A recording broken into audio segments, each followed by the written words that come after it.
Assalamualaikum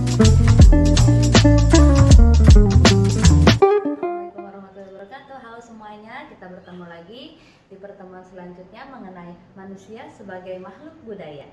Mari kita lihat pembahasan kita kali ini tentang apa ya? Pembahasannya ada dua materi, yaitu tentang konsep dasar manusia dan hakikat manusia sebagai makhluk budaya. Oke, dari kedua tema tersebut kita akan mengambil 3 subbahasan. Yang pertama tentang manusia itu sendiri, apa itu manusia, hakikatnya seperti apa, kemudian budaya, hakikat budayanya itu apa, dan kemudian manusia sebagai makhluk budaya. Mengapa bisa disebut manusia sebagai makhluk budaya?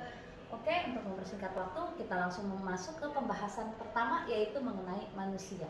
Kita akan mengupas tuntas sebenarnya apa itu manusia, siapa itu manusia, dan kemudian kenapa harus disebut manusia.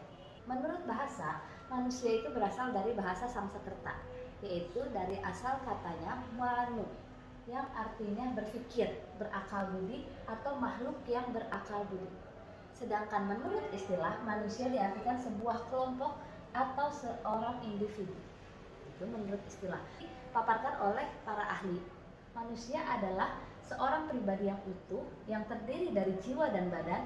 Menurut kodratnya manusia itu baik, makhluk bermoral, makhluk sosial, makhluk Tuhan, diciptakan Tuhan, dan dapat menentukan mana yang baik dan mana yang buruk.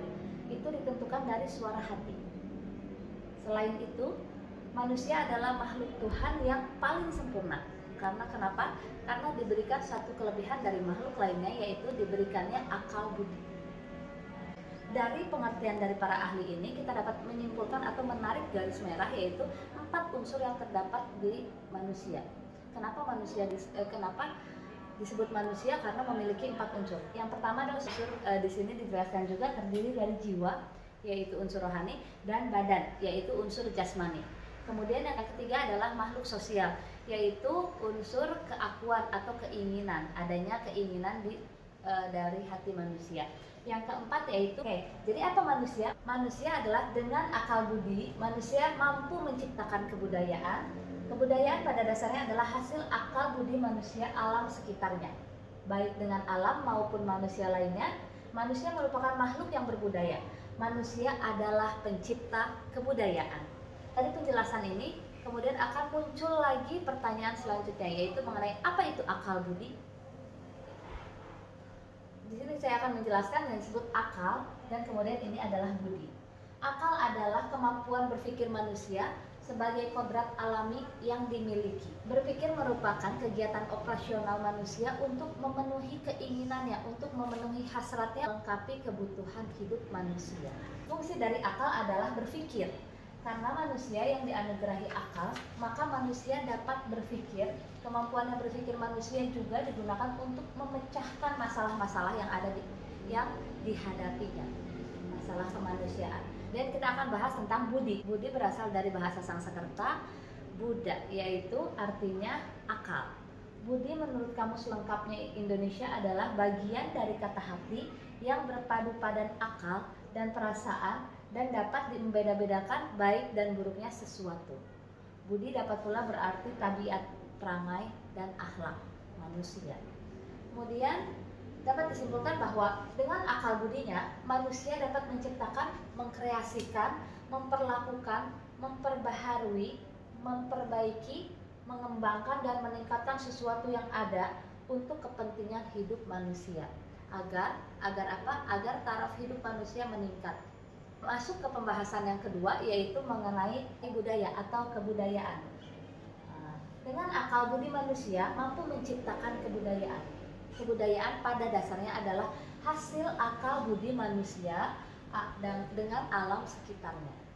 Baik dengan alam maupun manusia lainnya, manusia merupakan makhluk yang berbudaya. Manusia adalah pencipta kebudayaan. Dari situ kita akan bahas juga hakikat budaya. Apa itu budaya? Budaya atau kebudayaan adalah hasil cipta, rasa, dan karsa manusia. Karena kenapa? Karena manusialah yang menciptakan kebudayaan. Ada beberapa pandangan yang berpendapat bahwa manusia yang beretika akan menghasilkan budaya yang memiliki nilai etika. Nilai etika budaya itu seperti apa? Satu, etika berbudaya menganut tuntutan keharusan bahwa budaya yang diciptakan manusia mengandung nilai-nilai etik yang kurang lebih bersifat universal atau diterima sebagian besar orang. Tidak mungkin budaya yang beretika itu tidak diterima sebagian besar orang, atau hanya diterima oleh 1-2 orang. Itu bukan budaya yang beretika.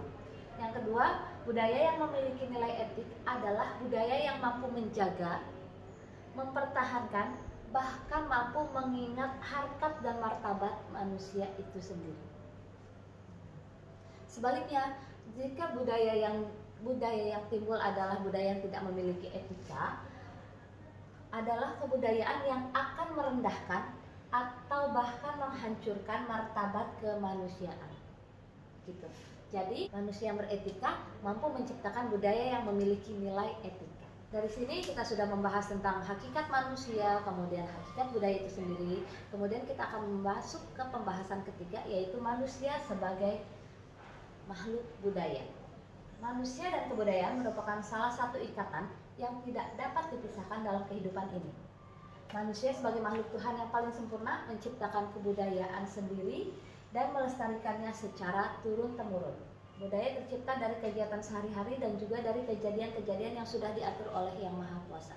Oke, dari manusia dan kebudayaan kita akan lanjut pembahasan mengenai estetika manusia dalam berbudaya. Estetika itu apa? Estetika itu berkaitan dengan nilai indah. Jelek, tidak indah. Nilai estetika berarti nilai tentang sebuah keindahan. Nah, dari sini kita dapat lihat nih, yang namanya kebudayaan, beda daerah sama dengan beda kebudayaan. Belum tentu di satu daerah tersebut sama kebudayaannya. Oleh karena itu, estetika berbudaya tidak semata-mata dalam berbudaya harus memenuhi nilai-nilai keindahan. Lebih dari itu, estetika berbudaya menyiratkan perlunya manusia untuk menghargai keindahan budaya yang dihasilkan manusia lainnya. Nah, kemudian masuklah kita ke problematika kebudayaan. Dalam kehidupan sehari-hari dengan dinamika, karena kebudayaan diciptakan oleh manusia, maka seiring dengan dinamika pertumbuhan manusia, budaya itu hadir, budaya itu mengikuti dinamika arus perkembangan kehidupan manusia. Oke, maka dari itu kebudayaan akhirnya mengalami beberapa problematika kebudayaan, yaitu ada 3 permasalahan inti yang terdapat dalam kebudayaan. Yang pertama adalah masalah tentang pewarisan kebudayaan, yang kedua tentang perubahan kebudayaan, dan yang ketiga tentang penyebaran kebudayaan. Kita akan bahas satu-satu secara ringkas. Pertama adalah pewarisan kebudayaan.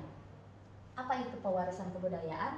Adalah proses pemindahan, penerusan kepemilikan, dan pemakaian kebudayaan dari generasi ke generasi secara berkesinambungan. Dalam hal pewarisan budaya bisa muncul masalahnya, antara lain sesuai atau tidaknya. Begitu diturun-temurunkan dari satu generasi ke generasi selanjutnya, kemudian bertemu dengan dinamika kehidupan yang telah berbeda, maka itu akan memunculkan masalah kebudayaan. Maka kebudayaan dianggap masih cocok atau masih sesuai dengan keadaan yang diteruskan atau tidak.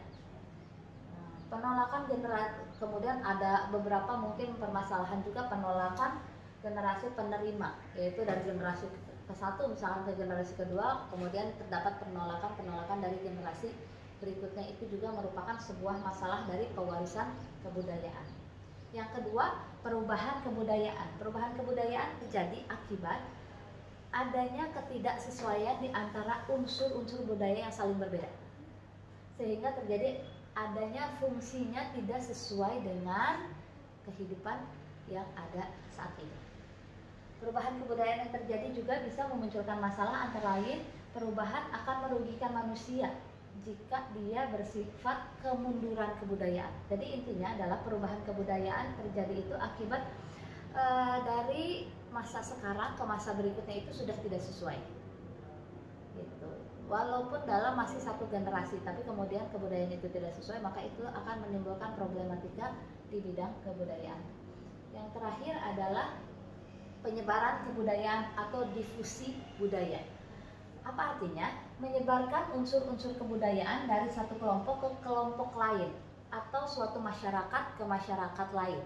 Penyebaran kebudayaan atau difusi bisa menimbulkan masalah. Masyarakat yang menerima itu akan kehilangan kebudayaannya yang sebelumnya, atau masyarakat yang memberikan itu kehilangan kebudayaan karena terlalu menyerap masyarakat yang penerima. Jadi terjadi antar kelompok itu ada perbedaan kebudayaan, kemudian jadi ada beberapa kebudayaan yang hilang atau kemudian mencampur menjadi satu. Nah, dari difusi ini dikenal juga ada juga akulturasi dan asimilasi kebudayaan.